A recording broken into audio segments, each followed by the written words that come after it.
Ele tem que descobrir a voz dele.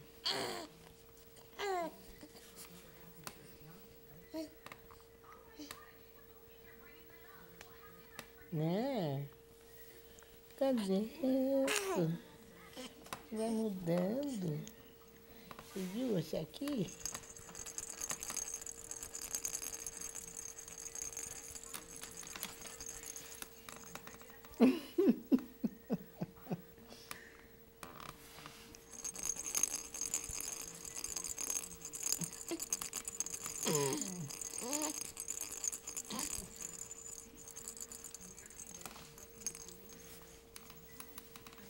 Nós trocamos de roupa assim, não foi? Vovó não conseguia nem botar as calças. Porque eu tava brincando. É. Gozado. Não foi gozado isso? Foi tão gozado, né? A vovó não conseguia trocar as calcinhas. Porque eu mexia muito a perninha. Cadê meu sorriso? Eu peguei aquele sorriso no vídeo. Pegou? Peguei. É. Viu só? Viu só? Ai, que delícia de bebê que eu sou. É, porque estão me deixando ficar de bebê. Hoje não estou sendo jogado para cima, para baixo, para o lado.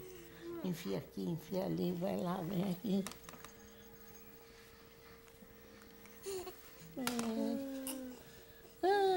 Caiu um pouquinho.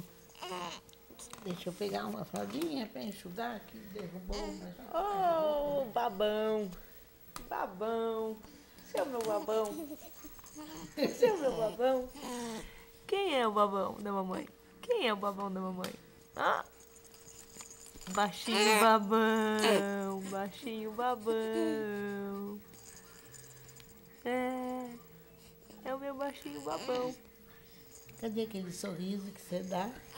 Cadê o seu sorriso lindo? Faço força e faço sorriso. Faço força e faço sorriso.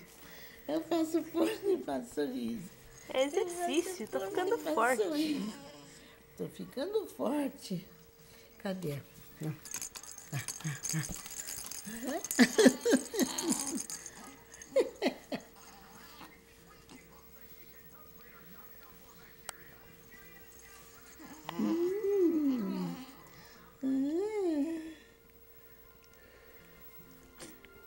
Acho que ele tá fazendo fofão. Fala, babão. Fala, babão. Fala, babão. Ai.